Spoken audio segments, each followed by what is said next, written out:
Сәлеметсіздер ме балалар? Физика пәні сабақтың тақырыбы энергияның сақталу және айналу заңы. Сабақтың мақсаты энергияның түрленуіне мысалдар келтіру, механикалық энергияның сақталу заңын есептер шығаруда қолдану. Бағалау критерийлері: механикалық энергияның сақталу заңын анықтайтын боласыңдар. Механикалық энергияның сақталу заңын түрлендіріп есептер шығаруда қолданасыңдар. Балалар, жаңа сабақты бастамас бұрын өткен сабақты еске түсірейік. Төмендегі сөйлемдердің дұрыс не қате екенін ажыратыңыз. Бірінші, дененің қозғалыс салдарынан туындайтын энергия кинетикалық энергия деп аталады. Дұрыс. Екінші, кинетикалық энергияның формуласы E тең mgh. Қате. Үшінші, кинетикалық және потенциялық энергияның өлшем бірлігі ваттпен өрнектейді. Қате. Төртінші, энергия дененің жұмыс істеу қабілетінің өлшемі. Дұрыс. Бесінші, өзара әрекеттесуші денелердің өзара орналасуын анықтайтын энергия потенциалдық энергия деп аталады. Дұрыс. Алтыншы, деформацияланған дененің потенциалдық энергиясы дене пішінінің өзгеруіне байланысты дене пайда болатын энергия. Дұрыс. Жетінші, потенциялық энергия формуласы EK тең mv квадрат бөлінген 2. Қате. Сегізінші, серпімді деформацияланған дененің энергия формуласы E тең kx квадрат бөлінген 2. Дұрыс.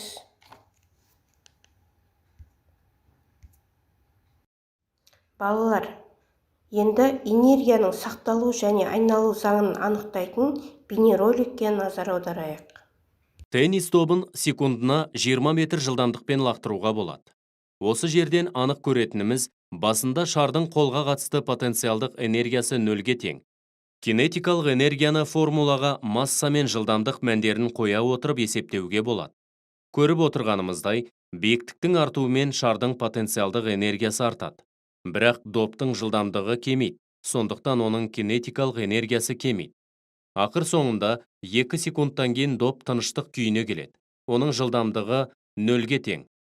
Оның кинетикалық энергиясы да нөлге тең. Шыңның ең жоғарғы нүктесінде потенциалдық энергия өзінің ең жоғарғы мәніне ие болады. Енді доп құлайды. Биіктігінің өзгеруіне қарай шардың потенциалдық энергиясы нөлге дейін азаяды. Ал жылдамдықтың артуымен кинетикалық энергия өзінің максималды мәніне дейін артады. Доптың ұшуы кезінде потенциалдық энергиямен қатар доптың кинетикалық энергиясы да өзгереді. Осыған қарамастан, олардың қосындысы тұрақты болып қалады. Потенциалдық энергия мен кинетикалық энергия қосындысы механикалық энергия деп аталады. Алдарыңызда көрсетіліп тұрған суретте доп белгілі бір h биіктіктен құлаған кезде оның потенциалдық энергиясы кинетикалық энергияға айналады. А нүктесінде доптың жерге қатысты белгілі бір потенциалдық энергиясы бар және осы нүктеде жылдамдығы нөлге тең. Доп төмен қарай құлағанда оның жылдамдығы артады да құлау биіктігі азаяды. Демек, доптың кинетикалық энергиясы артып, потенциалдық энергиясы азаяды.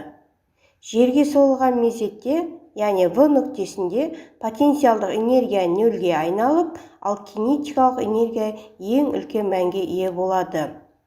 Жерге соғылғаннан кейін доп кері серпіліп, қайтадан жоғары қарай көтерілгенде, оның кинетикалық энергиясы бірте-бірте азайып, потенциалдық энергияға айнала бастайды. Осылайша энергияның бір түрі екінші бір түріне кезектесіп айналып отырады. Осы мысалдан мынандай қорытындыға келеміз. Энергияның сақталу заңы. кинетикалық және потенциалдық энергиялардың қосындысын толық механикалық энергия деп атайды. Бірінші өрнекте көрсетілгендей, егер денелерге тек ауырлық күші мен серпімділік күші әрекет етсе, онда толық механикалық энергия сақталады. Денелер өзара әрекеттескенде және қозғалғанда кинетикалық және потенциалдық энергияларының бірінің артуы екіншісінің кемуіне тең болатындай өзгереді. Екінші өрнек екеуі күші әрекет етпейтін денелердің жүйесіне қолданылатын механикалық энергияның сақталу заңын өрнектейді. Механикалық энергияның сақталу заңын қолдану көптеген күрделі мәселелерді шешуге жәрдемдеседі. Мысалы, техникада әртүрлі тетіктердің қозғалысын есептеуде, астрономияда аспан денелерінің, яғни жұлдыздардың, планеталардың қозғалыстарын алдын ала болжауда, ғарыштануда зымырандардың, серіктердің қозғалыс траекторияларын анықтауда қолданылады. Оны ғарыштағы сәтті сапарлар, жүргізілген тәжірибелер айғақтайды. Энергияның айналу заңы: дене энергиясы еш уақытта жоғалмайды және жоқтан пайда болмайды. Ол тек бір түрден екінші бір түрге айналады.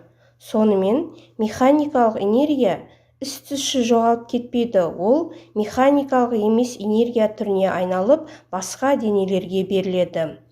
Механикалық емес энергия түрлерімен, мысалы жылу, ядролық, электромагниттік және тағы басқа түрлермен сендер кейінгі жоғары сыныптарда танысасыңдар. Сонымен балалар, бүгінгі сабағымызда энергияның сақталу және айналу заңын білдіңдер.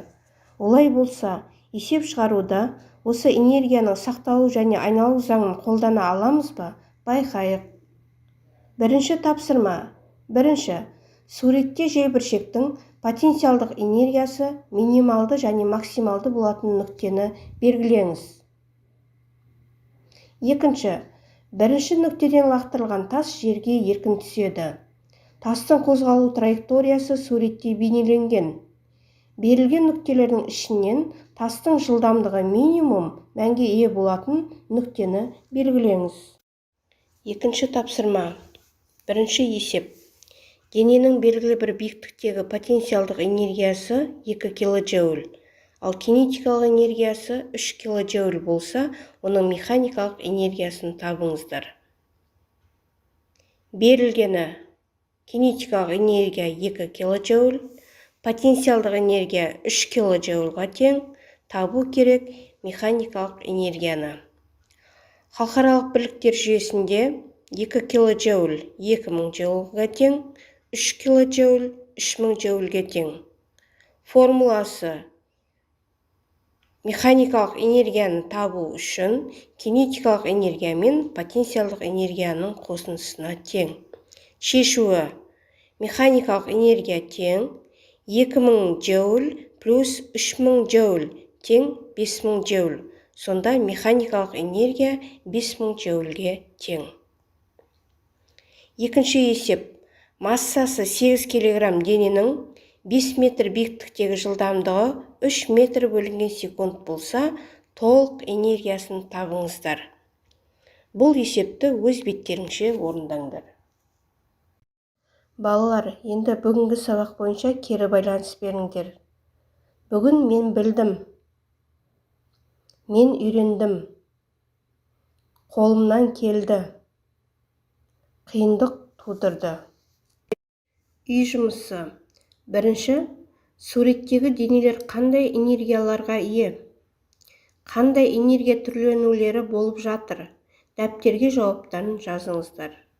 Екінші, жер бетінен 10 метр биіктіктегі балконнан массасы 0,15 кг доп көкжиекке параллель 36 км бөлінген сағат жылдамдықпен лақтырған.